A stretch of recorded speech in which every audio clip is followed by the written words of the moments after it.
Yep, it's February again, you guys. If you've been around the world of content creation for a while, like I have, you know this time of year is notoriously slow, especially on YouTube. Ad revenue takes a nosedive, and putting out videos feels like shouting into the void. Creators end up sinking hours into content that, financially speaking, just doesn't make sense to produce right now. I mean, in my case, it never makes sense to produce content right now, but that's another story. And it's okay, because this channel has you, and you're the reason I keep creating, even during these slow months. Your support makes all the difference, and I genuinely appreciate it. It means the world to me. That said, let's be real. Making video content on any platform these days feels like an uphill battle. The internet is oversaturated with videos. Everyone and their grandma has a channel now. Literally. I had to quit Facebook because too many grandmothers friended me.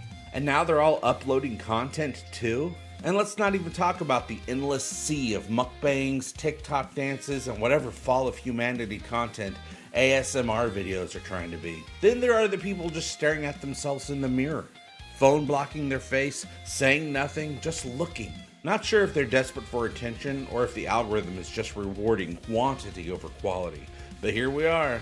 And with my full-time job and family commitments, which is all pretty new to me, I'm getting used to it still, finding time to edit video is a real struggle. Audio though, that I can work with.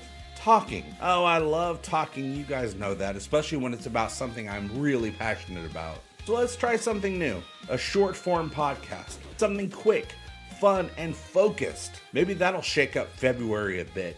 Stupid February. So let's go ahead and get this new podcast party started with, hey gang, welcome back to Egotastic FunTime. You know it's important because it's on the internet. This episode is brought to you by today's sponsor, Poopto Shiznol.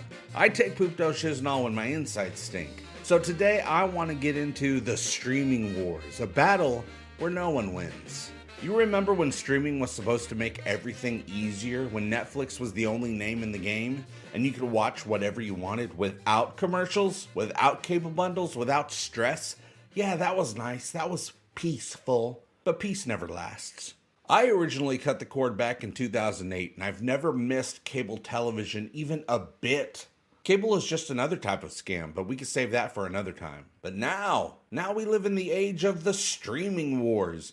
Every company with a recognizable logo decided they wanted a piece of the pie, and suddenly, it's not simple anymore. It's exhausting, it's expensive, it's a never-ending scavenger hunt where you're just trying to find that one show you like before it disappears into the ether. One moment you're watching a comfort show, maybe something old and familiar, something that gets you through the night, and the next, poof, it's gone. Yanked away because some executive decided it wasn't cost effective to keep it on the platform. Not even moved somewhere else, just vanished like it never existed.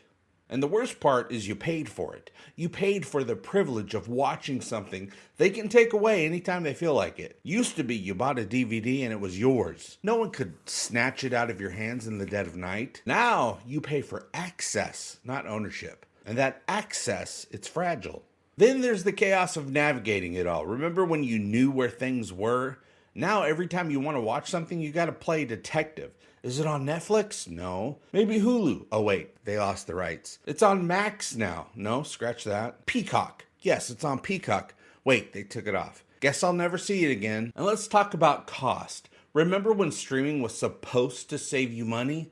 That was a lie. One service was cheaper than cable, sure, but now when you add up Netflix, Disney Plus, Hulu, Max, Prime Video, Paramount Plus, Peacock, and whatever new service is launching next Tuesday, you realize you're paying more than you ever did before. And for what? Fragmented libraries, constant price hikes, and the privilege of juggling passwords like a digital circus act? Come on. It's not even just about money, it's about control. They decide what stays, they decide what goes. They decide which shows get buried, which ones get erased, which ones even get made. And we're just along for the ride. And new shows don't even get a chance to build an audience, you guys. If a new show isn't profitable after a few episodes, boom, canceled. Never renewed. So what do? Do we fight? Do we go back to physical media? Do we pirate out of sheer frustration? Or do we just sit here, watching as another service rises, another show disappears, and another price increase slides into our inbox like an unwanted guest? The streaming wars rage on, but in the end, the only real winners are the ones selling the subscriptions. And now here's a word from the ad man. When you have pneumococcal bloody dookie, upset colon gonorrhea, you need Poopto Shiznol.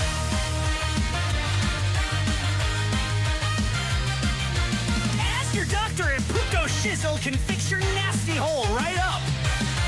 Poopto Shiznol, it'll make your shiznol right.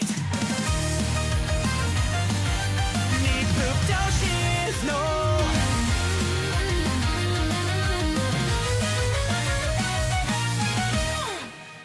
Hey gang, welcome back to Egotastic FunTime.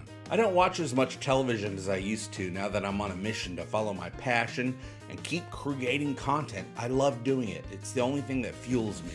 But I was in the mood to watch a movie the other night, and I didn't want it to be the usual fare that the algorithm really wanted to push onto me. So I did a deep search to find something fun and different and new to me, and I found it on Jeff Bezos' Amazon Prime. Don Verdean. It's a hidden gem of a comedy that blends satire, absurdity, and a touch of heart. Directed by Jared Hess, he did Napoleon Dynamite and Nacho Libre. This film delivers a uniquely offbeat story featuring Sam Rockwell, and we love Sam Rockwell, you guys, and a hilariously understated performance as the titular Don Verdean, a self-proclaimed biblical archaeologist who bends the truth just a little too far in his quest to inspire faith. Rockwell, as always, is effortlessly compelling, bringing a mix of awkward sincerity and quiet desperation to Don. A man who wants to be seen as a hero but is trapped by his own fabrications. And he's joined by a stellar supporting cast, including Amy Ryan. You guys remember Amy, she played Holly on The Office. And here she plays the sweet but skeptical assistant of Don.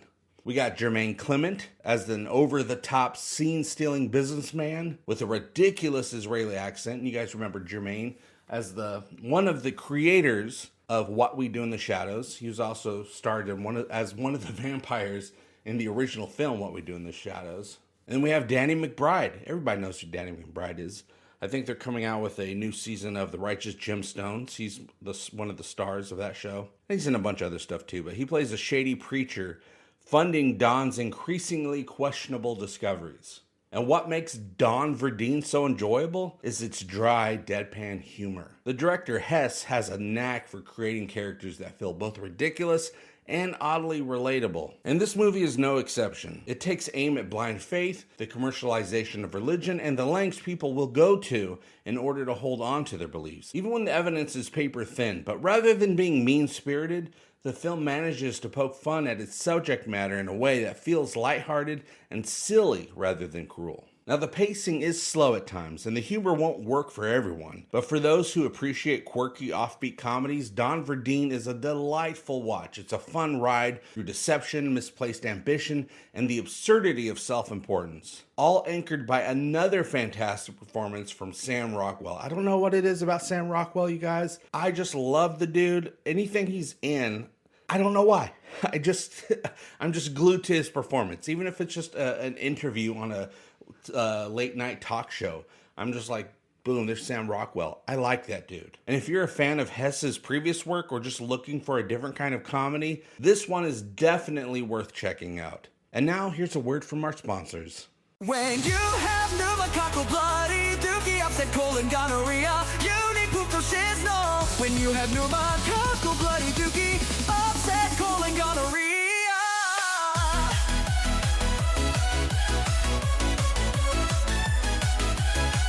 Ask your doctor if Poopto Shiznol can fix your nasty hole right up. Poopto Shiznol, it'll make your shiznol right.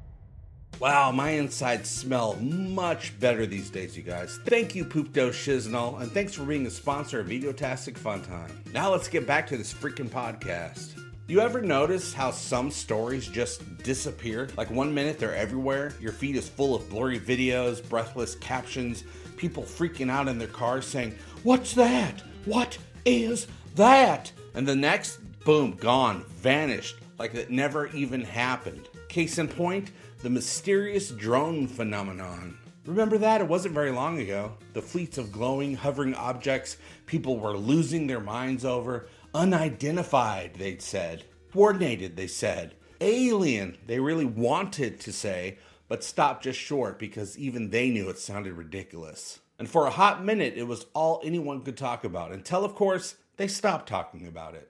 Now, if I had to bet money, which I try not to do because I don't have a lot of money, you guys, I'd say this was another corporate test flight. Probably Amazon, maybe Walmart, who knows. Some megacorp trying to optimize delivery routes so we can get socks and protein powder at ludicrous speeds. But that's too boring, right?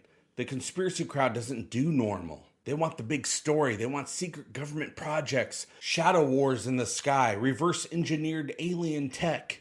But you know what gets me? Even if it was aliens, even if extraterrestrial crafts were infiltrating our airspace, do you really think they'd fly around at night with safety lights on? All right, Zorg, initiate stealth mode, but make sure those red and green blinkers are flashing so we comply with FAA regulations. Come on, you guys. And yet, all that noise, all those experts with their diagrams, their grainy footage, and their dramatic "we are not alone" voiceovers, they've moved on. The conspiracy machine has latched onto something else. The drones are yesterday's mystery, now left to rot in the internet graveyard of forgotten theories. And me, I just want to know why. Was the hype killed because someone did figure it out? Did a press release drop that no one bothered to read? Or did the algorithm just decide, all right, enough of that, let's push something new?